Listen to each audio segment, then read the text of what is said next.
Hello friends, आज हम लेकर आए हैं एक नया topic sum of n terms of AP. ठीक है, अर्थमेटिक प्रोग्रेशन का सम यानी जो हमारी समांतर श्रेणी दी हुई होती थी उसके पदों का जो उसके टर्म्स होते थे उसका हमें ऐड करना है यानी सम निकालना है।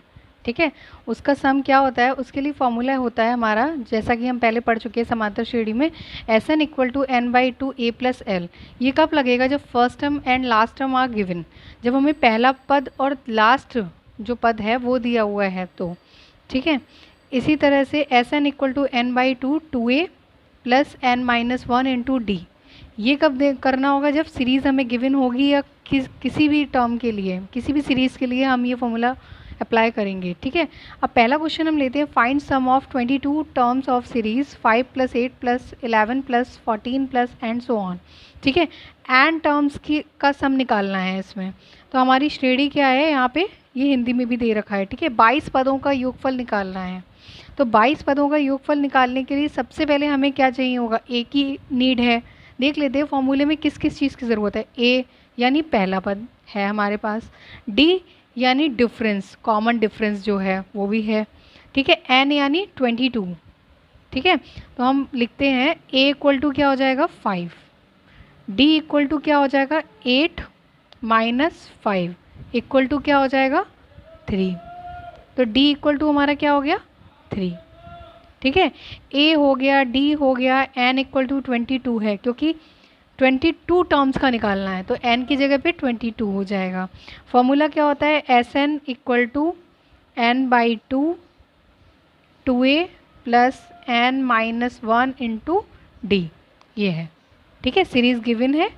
अब इसमें पुट कर देंगे एस एन की जगह पे 22 पुट कर देंगे, 22 बाई 2 और ये क्या हो जाएगा 2 मल्टीप्लाई ए की वैल्यू 5 प्लस एन यानी 22 माइनस 1 डी की वैल्यू 3।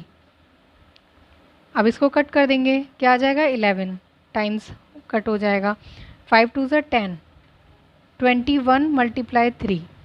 ठीक है, 11 10 प्लस 63, 21 3 ज़ा 63। ठीक है, 11 मल्टीप्लाई 10 और 63 73। अब इन दोनों को जब मल्टीप्लाई करेंगे तो क्या आ जाएगा 803, 803 यानी 22 पदों का योग क्या होगा 803। ठीक है, अब नेक्स्ट क्वेश्चन पे चलते हैं हम। नेक्स्ट क्वेश्चन हमें क्या दिया हुआ है? Find sum of 21 terms and 21 terms का सम फाइंड करना है and also find last term of AP of series -6 -2 2। ठीक है, इसका क्या है 21 टर्म्स का सम निकालना है तो लास्ट जो हमने क्वेश्चन किया था उसी के टर्म से निकाल लेंगे। ठीक है, उसी टेक्निक से। तो क्या करना है हमें? एन इक्वल टू 21 दे रखा है। ठीक है, सीरीज़ हमें ये दे रखी है यानी हमें ए इक्वल टू क्या दे रखा है -6, डी इक्वल टू क्या होता है T2 माइनस T1। T2 हमारा क्या है -2। ठीक है, क्या है -2 माइनस, और T1 क्या है -6 यानी -6, -2 माइनस माइनस प्लस 6 क्या आ जाएगा 4। D इक्वल टू हमारा क्या आ गया 4।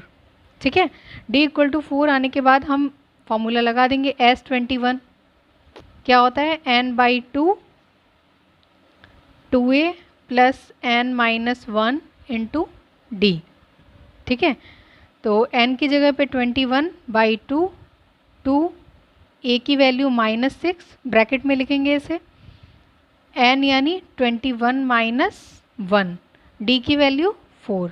अब हम एक चीज़ देख सकते हैं, इसमें अगर 2 कॉमन ले लें, ठीक है 2 कॉमन ले लेते हैं तो ये कैंसिल हो जाएगा, 21/2 मल्टीप्लाई 2 और भी कुछ कॉमन आएगा 2, एक बार और कॉमन आएगा उसको भी ले ही लेते हैं कॉमन। ठीक है, कैलकुलेशन थोड़ी सी इजी पड़ती है।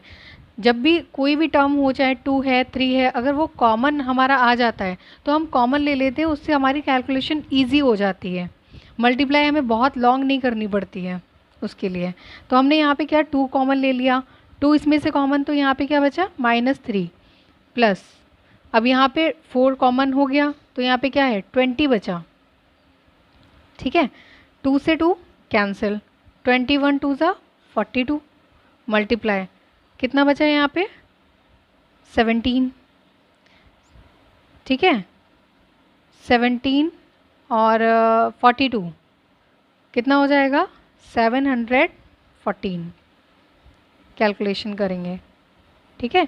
ये हमारे पास हो गया। अब हमसे क्या कह रहा है, लास्ट टर्म निकालना है।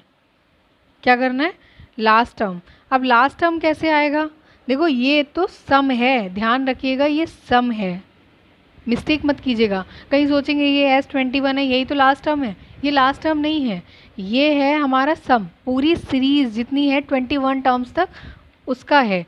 हमारा टर्म क्या होगा, लास्ट टर्म क्या है 21, यानी T21 क्या होता है A plus n minus 1 into D, ठीक है। ए की जगह पे क्या वैल्यू रखेंगे -6 plus n equal to 21 minus 1 d equal to 4, तो -6 प्लस 10 नहीं सॉरी 20 मल्टीप्लाई 4, -6 प्लस 80 माइनस करेंगे तो क्या बचेगा 74, यानी ये हमारा लास्ट टर्म हो गया। क्या हो गया, ये लास्ट टर्म, ठीक है। अब हम नेक्स्ट क्वेश्चन पे चलते हैं। नेक्स्ट क्वेश्चन हमारा क्या है, sum of third and 11th term of AP is 34, then find sum of 13 terms of this series. यानी क्या दे रखा है, sum of third term and 11th term, यानी तीसरा और 11वां पद एपी का क्या है 34 है, ठीक है। सम यानी ऐड, यानी बीच में क्या आएगा, ऐड मार्क आएगा, तो यानी T3 प्लस T11, यही तो दिया है, थर्ड और 11th, इनका सम क्या है 34 है, ठीक है। अब हम एक चीज़ ध्यान रखते हैं, हमारी सीरीज़ क्या होती है, ए प्लस डी, ए प्लस 2D, ए प्लस 3D, यही तो होती है। ये हमारा फर्स्ट टर्म होता है, ये सेकंड टर्म, ये थर्ड, ये फोर्थ, ठीक है। तो अब हम ये नहीं करेंगे कि 11 है तो 11 हो सकता है 34 दिया हो, तो ऐसे तो हमें बहुत दिक्कत होगी निकालने में। तो हम एक चीज़ को ध्यान रखते हैं, जहाँ पे 3 है तो एक टर्म कम होता है, ठीक है। यहाँ पे 3 है तो यहाँ पे 2 होगा, यहाँ पे 4 है तो यहाँ पे 3 होगा, तो इसी तरह से यहाँ पे 3 है तो यहाँ पे 2, यानी a प्लस 2D। 11 है तो एक कम कर दो, a plus 10D equal to 34, ठीक है। अब ये क्या हो गया 2a, a और a 2a, 2D और 10D यानी 12D इक्वल टू 34 आ गया हमारा। इसको इक्वेशन 1 डाल देते हैं, ठीक है। अब हमें क्या है, सम ऑफ 13 टर्म, यानी 13 पदों का योग निकालना है, तो यानी S13 निकालना है हमें, ठीक है। क्या निकालना है S13, और जबकि Sn इक्वल टू क्या होता है n/2 2a plus n minus 1 into D, ठीक है। तो यहाँ पे क्या है, n इक्वल टू क्या है 3, यानी 13/2 2 मल्टीप्लाई a यानी फर्स्ट टर्म तो दिया हुआ ही नहीं है, ठीक है, तो a ही रहेगा, प्लस n माइनस 1 यानी 13 minus 1 into D, 13/2 2a plus 12D, 13 minus 1 12 हो गया। अब देखो इसकी वैल्यू हमें इसमें दी हुई है, तो हम लिख सकते हैं बाई इक्वेशन 1, यानी इक्वेशन 1 से 2a प्लस 12D का क्या हो गए 34, तो इसकी जगह पे क्या लिख देंगे 34, 17, ठीक है, कैंसिल कर देंगे तो 17 क्या होता है, 13 और 17 की जब मल्टीप्लाई करेंगे तो हमारे पास क्या आ जाएगा 221, ये हो जाएगा हमारा S13, sum of 13 terms of this series दी भी नहीं है, ठीक है, तो इसका होगा। अब हम नेक्स्ट क्वेश्चन पे चलते हैं। नेक्स्ट क्वेश्चन हमने लिया है लॉग से रिलेटेड, क्योंकि लॉग से बच्चों को काफ़ी डर लगता है एक क्वेश्चन, इसीलिए हमने लॉग की कुछ प्रॉपर्टीज़ होती हैं, मैं एक वीडियो में लॉग की प्रॉपर्टीज़ सारी नोट डाउन कराऊंगी, उसको समझाऊंगी कि कैसे कैसे आती हैं, ठीक है। तब तक के लिए हम इस क्वेश्चन को देखते हैं। Sum of n terms of this series क्या है, log a square by B log a cube by B square plus and so on, ठीक है। इस सीरीज़ का n टर्म्स का सम निकालना है हमें, ठीक है। तो सबसे पहले हम क्या देखते हैं, a इक्वल टू, अब हमें यहाँ पे a ऑलरेडी दिया हुआ है, कभी भी a अगर दिया हुआ हो तो उसमें कभी भी स्मॉल में मत लेना, तो हम कैपिटल में मान लेते हैं, ये तो हमारे ऊपर डिपेंड करता है ना। तो हमारा फर्स्ट टर्म क्या हो गया, ये फर्स्ट टर्म है, a इक्वल टू क्या हो गया, ये log a e, बेस में e है, ठीक है, इसको लगाना मत भूलिए, और नहीं भी लगाते हैं तो बेस में e होता ही है अगर नहीं लगा होता है तो, ठीक है। तो ये a हो गया, तो d लेंगे, अब d भी जब a कैपिटल लिया है तो d भी कैपिटल ले लेते हैं, तो डिफरेंस हमारा क्या हो जाएगा, common difference log a square upon b minus t2 minus t1 होता है ना, तो log a e, ठीक है। अब log की प्रॉपर्टी आपने देखी होगी क्या होती है, log a minus log b क्या होती है, log a upon b base में e, ठीक है, ये होती है प्रॉपर्टी। तो इस प्रॉपर्टी को ध्यान रखना है, तो इसी से हम ये प्रॉपर्टी लगाएंगे, देखो इसमें भी log है इसमें भी log है, तो log एक बार लिखा जाएगा, ठीक है, a अपॉन b, यानी ये जो नंबर है, ये वाला नंबर है, इसमें ये है, ये अपॉन में आ जाएगा, यानी a स्क्वायर अपॉन b ये एज इट इज़ रहेगा, a अपॉन में आ जाएगा, ठीक है। एक a से एक a कैंसिल हो गया, जब कैंसिल हो गया तो हमारे पास क्या बचा, log a upon b base e, ठीक है। तो d हमारा ये हो गया, a ये हो गया, तो हम Sn निकाल सकते हैं, क्या होता है n/2।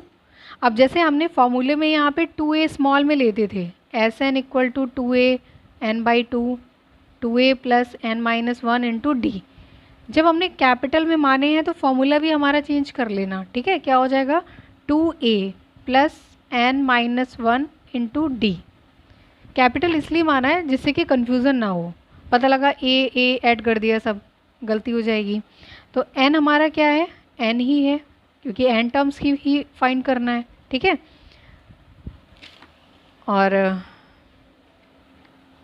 2a की value log a base e, n-1 d की वैल्यू क्या है, ये है log a upon b base e, ठीक है। अब हम देखते हैं कि कुछ और कर सकते हैं, इसमें सॉल्व कर सकते हैं, देखते हैं आगे, जितना सॉल्व कर सकते हैं उतना ही आंसर हमारा ऑथेंटिक माना जाता है, इसीलिए हम क्वेश्चन को और सॉल्व करेंगे कि लॉग की प्रॉपर्टी लगा सकते हैं। अब जैसे लॉग की प्रॉपर्टी हमने ये बनाई थी a माइनस बी, तो इसको भी तो उल्टा करके लिख सकते हैं, a अपॉन बी को क्या लिख सकते हैं, a log a minus log b, तो वही तो है a अपॉन बी, देखिए n-1 तो है ही, ठीक है, इसको अलग कर लेंगे, इस करली ब्रैकेट लगाएंगे वरना कन्फ्यूज़न रहेगा, log a minus log b, ठीक है, बेस e। अब यहाँ मल्टीप्लाई कर देंगे log a e, n-1 इसके साथ भी मल्टीपल में आएगा, इसके साथ भी आएगा, तो n-1 log a minus plus minus minus n-1 log b base e, ठीक है। तो अब हम यहाँ पे क्या करते हैं, n/2, अब देख सकते हैं यहाँ पे log a इसमें और इसमें कॉमन दिख रहा है आपको कि, ठीक है, log a जब कॉमन है तो हम क्या करेंगे, log a कॉमन ले लेंगे, log a बेस e क्या आ जाएगा कॉमन, 2 प्लस n-1, यही तो बचेगा, 2 इधर से बचेगा, n-1 ये, minus n-1 log b base e, n/2 log a base e, अब ये n का n रहेगा, 2 माइनस 1 यानी प्लस का 1 बचेगा, minus n-1 log b base e। अब इससे ज़्यादा हम सॉल्व नहीं कर सकते इसको, ठीक है, क्योंकि यहाँ पे n-1 है, ये n+1 है, अगर इसमें से कॉमन हो जाता तब ये प्रॉपर्टी लगा देते हैं हम, अदरवाइज़ नहीं लगेगी, ठीक है, इस चीज़ का ध्यान रखना है। तो ये हमारे कुछ क्वेश्चंस हो गए, नेक्स्ट वीडियो में मिलते हैं, तब तक के लिए और भी आगे चीज़ें पढ़नी हो, लॉग प्रॉपर्टीज़ हैं तो चैनल को सब्सक्राइब ज़रूर कर लीजिए और ज़्यादा से ज़्यादा लोगों से शेयर कीजिए, जिससे कि बहुत ज़्यादा लोग जुड़ सकें और सीख सकें। Thank you.